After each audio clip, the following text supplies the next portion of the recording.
napansin ko rin kasi si Yusek Claire Castro, pag siya po ay nagsasalita, lagi siyang on the defensive tone. Rather than showcasing the landmark achievements of this administration, the PCO is reduced to just defending the administration from the harsh critics. Sana naman po, bukas o mamaya, wala akong matanggap na PCO-sponsored attack. Other than the requirement that I gave them. Before we move to the manifestation, just wanted to check in, Secretary Gomez, would you be comfortable providing those information within 5 working days as requested by Representative Marcoleta? We will comply, Your Honor. Makakaasaw po kayo. Opo. Ito naman po ay tanong, ano ko lang naman, pakiwari ko lang. Di po ba mas madaling depensahan ng administrasyon kung ito ay maraming mga notable achievements? Mas madali siyang depensahan kaysa depensahan yung mga, or labanan yung mga kritiko ng gobyerno. Kasi ang nakikita ko po, parang din, siguro, napansin ko rin kasi si Yusek Claire Castro, pag siya po ay nagsasalita, lagi siyang on the defensive tone.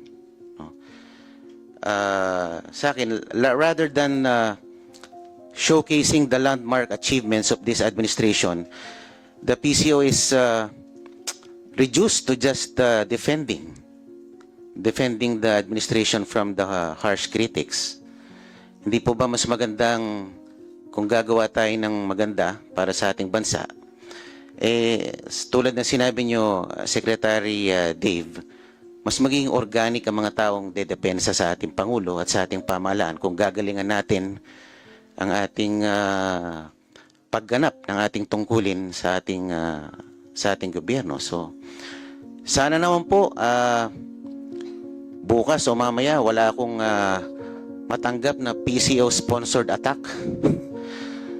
Dahil inaasahan ko na to. Kaya lang, mag-iingat lang po ang mga kinaukulan dahil baka kayo ay liable din sa cyber libel. So, pag-aralan nyo rin po. Yun lamang po. Sana mag-focus po kayo sa paglalahad ng mga notable achievements ng ating administrasyon rather than resorting to attacks from our critics. Mas maganda yun na taong bayan na mismo ang dumedepensa sa ating Pangulo. Yung lamang po. Maraming salamat. Madam Chair, if I may respond to the manifestation, thank you, Madam Chair. I would just like to assure Your Honor that as I pointed out earlier, when I assumed this role 6 weeks ago, that I am committed to what I call my 3 Ps minus 1. I am here to communicate and socialize only the programs and policies of the President minus the politics. And that will continue to be the focus of while I continue to hold this role in the administration. Thank you very much, Your Honor. Thank you, Secretary Gomez. The committee now recognizes Representative Antonino Roman III for his interpellation. Maraming salamat, Madam Chair. Buong-buo ang pangalan ko. Tony na lang, Tony Roman. Just to put things in context, the context for my next line of questions to the Secretary. We are living in an era where disinformation spreads faster than verified facts. Under this context, information is both a critical currency of power and a public good. The way the PCO allocates its budget will determine whether Filipinos are empowered with truth or left vulnerable to manipulation. Given this, how does your proposed budget ensure that ordinary Filipinos are fisherfolk, farmers, OFWs, and people in remote and disadvantaged areas, not just those in urban centers, gain access to timely, accurate, and relevant information that empowers them to make decisions about their lives and futures. Thank you, Your Honor.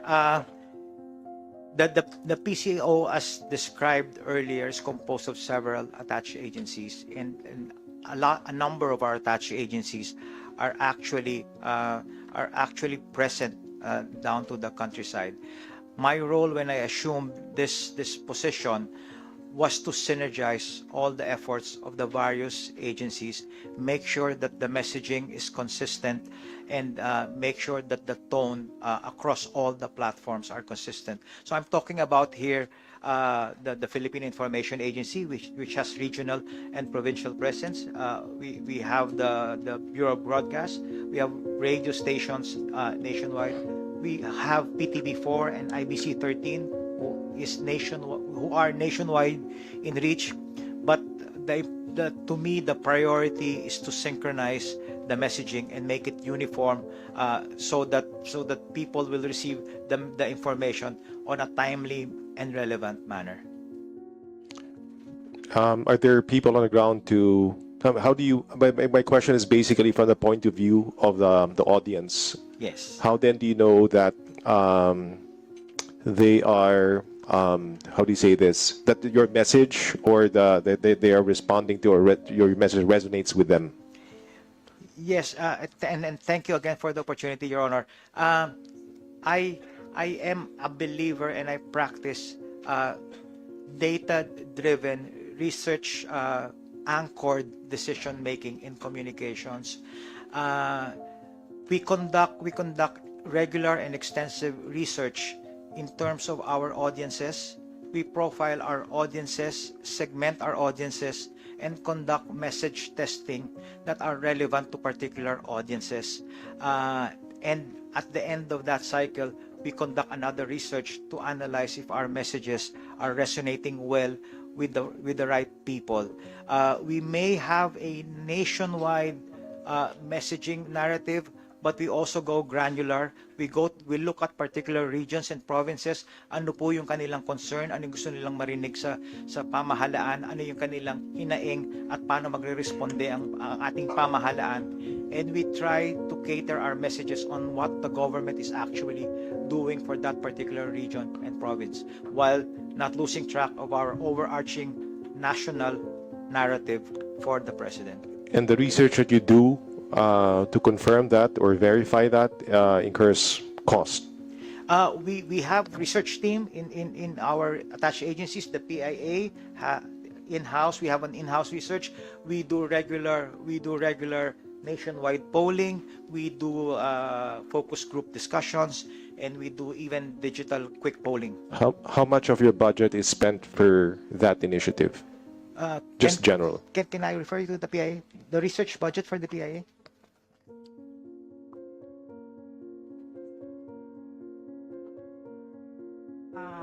Sir, we actually, when we do our surveys for the communication campaigns for the PIA, we do it mostly online po. So, meron po kaming mga regional offices. We are located in all the 16 regions except for BARM. Pretty soon, will be 17 regional offices na po dahil na po sa NIR. And then we have 78 provincial centers po. So when it comes to communication research, sa amin po umaasa ang PCO in terms po dun sa mga topics na pwedeng interesado yung probinsya na yon. And then sa amin din po, pag binaba na po sa amin ng PCO, kami na po ang naglo-localize o nagle-lemanize po ng impormasyong ito para po mas lalo pong maintindihan ng ating mga kababayan. In short po, kapag binigay po sa amin ng PCO in Tagalog o in Filipino, tinatranslate po namin ito doon sa dialect po ng probinsyang yon. Madalas po, Bisaya, Ilonggo, meron din po kaming Ilocano.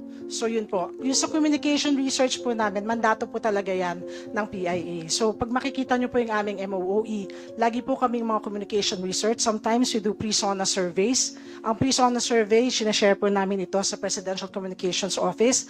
Lumalabas po dun sa pre-SONA survey kung ano po yung mga gustong marinig o gustong tugunan ng ating pamahalaan sa mga concerns po sa mga probinsya. In fact po, this September, ilalabas na rin po namin ang results ng aming National Information Survey kung saan malalaman po ng PCO kung anong platform po ang pinaka-epektibo po ang PCO at ang kanyang mga attached agencies. So ito po ay mandato po ng PIA as directed po ng PCO. Is it, Madam Chair, is it fair to say that research is done in-house? It's not farmed out?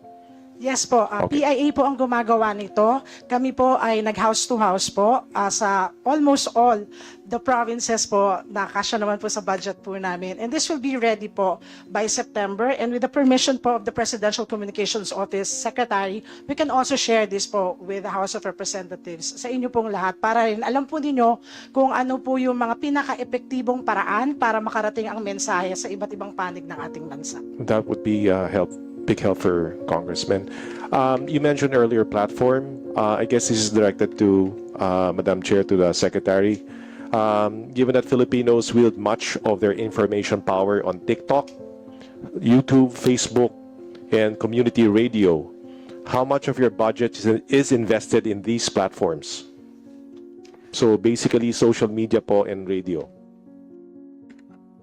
Yes, thank you, Your Honor. Under the PCO main office, we have what we call the digital media services. They are here. And if you don't mind, Your Honor, I would like to turn that question to Asik Faith, who's our head of Digital Media Services Bureau.